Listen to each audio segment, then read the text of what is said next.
everybody. Welcome back. I'm Riley, back out with Brennan from Honda of Keene. Today we are in the 2024 HRV Sport.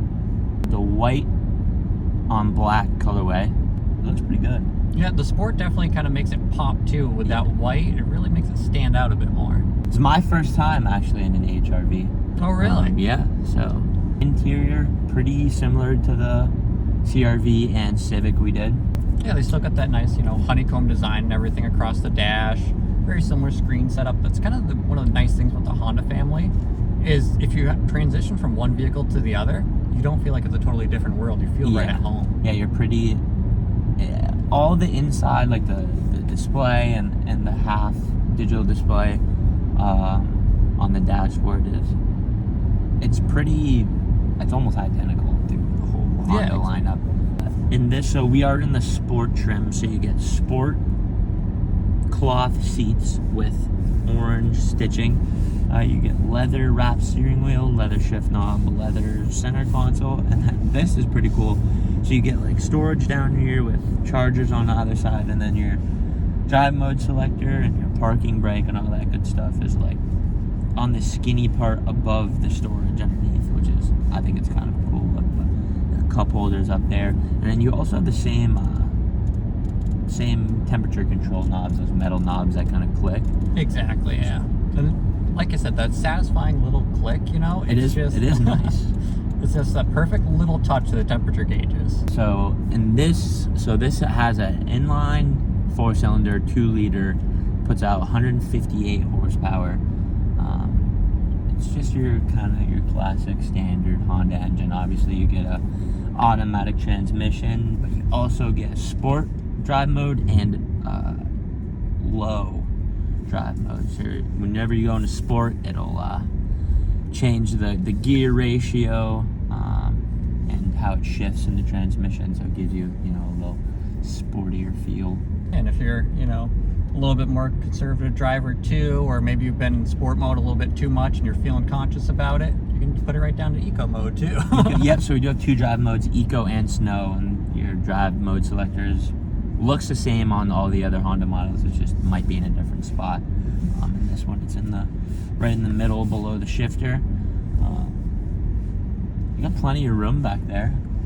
This isn't a huge car. I think it's probably a little bit smaller than the CRV. Yeah, definitely a little bit smaller. Still a very comfortable amount of space in the back. Whenever I've ridden in one of these for like a test drive, I've always been a little bit surprised. You see that opening, you expect to be a little bit cramped in there, and then you sit back there and you find yourself being able to stretch out a little bit, which is really nice. It's nice. It looks like that.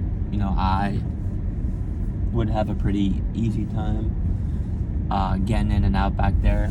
You also get a full trunk in this, so it's not like a hatchback or anything. And then it's probably the most simple car in the Honda lineup, as in terms of just the interior and exterior. Like really low key. Yeah, it's definitely a great commuter vehicle. We see a lot of like college kids, getting into this for their first vehicle a lot of the time. Yeah. Whether they're taking their first step into like the leasing world or something like that, or it's their first new car, the car they got from, mom and dad, handed down from high school, might be on its last leg before they go away to college, trying to get something a little bit more reliable. And we see a lot of those younger people hopping into one of these because it's, it's all-wheel drive. Yep. So it's going to be able to do good in all the elements. Gets good gas mileage, right around 30 highway, like 20, I think it said 27 or 28 combined. Yep. And it's at a really affordable price point too. I feel like it's like the more budget version of the CRV. Yeah. It's a little smaller, about the same features, just a little bit, simplified on the interior, like we were saying.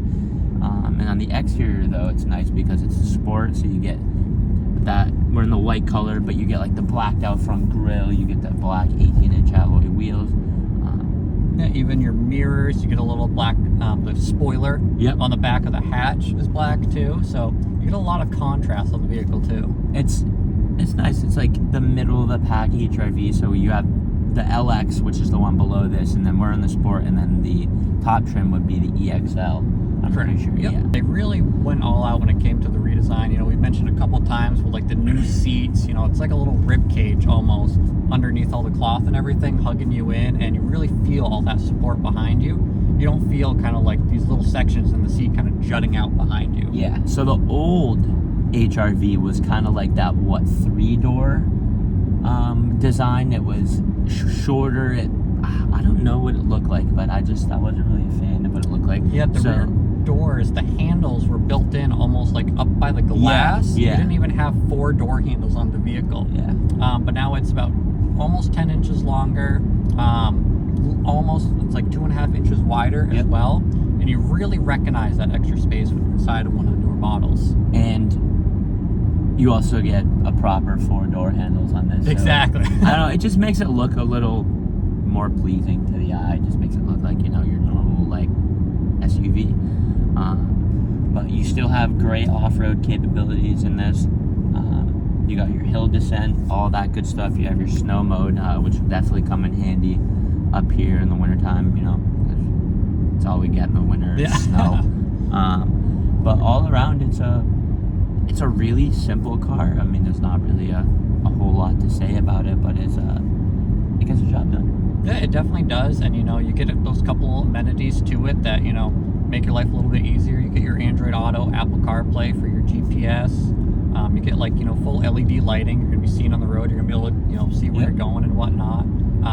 You really do get a good amount of amenities. You get the backup camera that has, like, the multi-angle lines. Oh, so you do get that on the Sport. Oh, so as you turn the wheel and everything, you'll see the lines kind of move to show exactly where you'll be going as you're backing up. Nice for backing into parking spots, stuff like that. And you still get that half digital display and all the great Honda sensing safety features, which nice to have.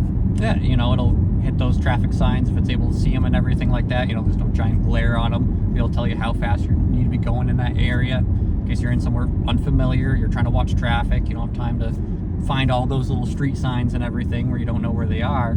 So you can always know, you know, what speed you're going to be going at. And your lane keep assist and your adaptive cruise control and all that good stuff. Now, these things don't sit on the lot at all. Like, we'll get these in and then they'll just be gone. So is there like a reason why these have become so much popular after the redesign? I don't know if it's due to that like little extra bit of size to them. You know, that was a big kind of a stalemate a lot of people had with the vehicle. Yeah.